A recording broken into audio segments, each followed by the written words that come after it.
Jadhavar group of इन्स्टिट्यूट्सच्या वतीने 6वा आदर्श माता पुरस्कार नरे येथील प्राचार्य डॉ. सुधाकरराव जाधवर सभागृहात प्रदान करण्यात आला। यावेळी मुंबईच्या पोलीस आयुक्त अश्विनी सानप, महाराष्ट्र राज्याचे मृद व जलसंधारण मुख्य सचिव सुनील चव्हाण, सिद्धिविनायक ग्रुपचे संस्थापक अध्यक्ष राजेश सांखला, कर्नल महादेव घुगे, राहुल जगताप, पूजा पारगे, प्राचार्य डॉ. सुधाकर जाधवर, उपाध्यक्ष ॲडव्होकेट शार्दूल जाधवर, खजिनदार सुरेखा जाधवर आदी व्यासपीठावर उपस्थित होते। महाराष्ट्र राज्याचे मृद व जलसंधारण मुख्य सचिव सुनील चव्हाण यांच्या मातोश्री सुशीला चव्हाण, पुण्याचे माजी महापौर प्रशांत जगताप यांच्या मातोश्री रत्नप्रभा जगताप आणि सिद्धिविनायक ग्रुपचे संस्थापक अध्यक्ष राजेश सांखला यांच्या मातोश्री प्रमिला सांखला यांना पुरस्कार प्रदान करण्यात आला। साडी, श्रीफळ, पुणेरी पगडी, सन्मानचिन्ह, सन्मानपत्र असे पुरस्काराचे स्वरूप आहे।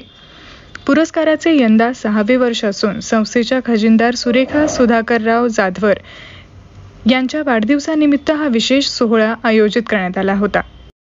आईसाठी काय घेऊ, आईसाठी कसे घेऊ, आईसाठी पुरते एवढे शब्द नाही पोटे, आईवरती लिहिण्यास हिंमत नाही माझे व्यक्तित्व मोठे। जीवन हे शेत तर आई म्हणजे विहीर, जीवन ही नौका तर आई म्हणजे तीर, जीवन ही शाळा तर आई म्हणजे पाटी, जीवन हे काम तर आई म्हणजे सुट्टी, आई म्हणजे मंदिराचा उंच उंच कळस, आई म्हणजे अंगणातली पवित्र तुळस, आई म्हणजे भजनात गुणगुणावी अशी संत वाणी, आई म्हणजे वाळवंटात यावं असं थंडगार पाणी, आई म्हणजे आरतीत वाचणारी अशी लयबद्ध टाळी, आई म्हणजे वेदनेनंतरची पहिली आवडी, स्वामी तिन्ही जगाचा आई विना भिकारी। आपण सगळे मान्यवर या आमच्या विनंतीस मान देऊन या ठिकाणी आलात, आपल्या सर्वांचे मनापासून आभार व्यक्त करतो आणि परत एकदा आईला वाढदिवसाच्या शुभेच्छा देतो। आणि इतका आनंद झालाय की माझ्या जीवनात एक खूप आनंदाचा क्षण आला आहे असं मला वाटलं। सुरेखाताईंच्या बर्थडे निमित्त आम्हाला इथे आदर्श माता पुरस्कार देऊन गौरवलं, म्हणून जाधवराव इन्स्टिट्यूट यांच्या सगळ्यांचे मी आभार मानते। पोलीस दलामध्ये मी काम करते, वेगवेगळ्या प्रकारच्या गोष्टी मी पाहत असते। प्रत्येक माता आपल्या मुलाला किंवा मुलीला आदर्श घडवण्याचा प्रयत्न करत असते। कुठल्याच मातेला असं वाटत नाही की आपला मुलगा वेगळ्या प्रकारच्या किंवा समाजाला अहितकारी होईल अशा प्रकारच्या वाटेवर चालावा। तरी देखील काही प्रवृत्ती त्या प्रकारच्या वाटेवर चालतात तेव्हा त्या मातेला अतिशय दुःख होत असेल।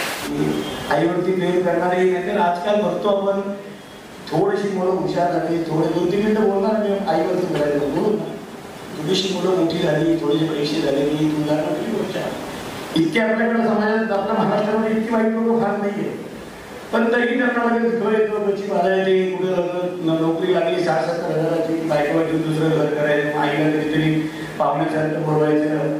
बरेच लोक म्हणतात आम्ही अमेरिकेला गेलो, का गेलो मला माहिती आहे अमेरिकेला आई वडिलांना काय घेऊन जातात ते डिलिव्हरी करतात तिथे ना $18 पर तासाचे रेट आहे, म्हणून आई वडिलांना 4 महिने घेऊन जातात, 2 वर्ष घेऊन जातात, नंतर मग घेऊन जाणारी मुलं पण मी पाहिजे।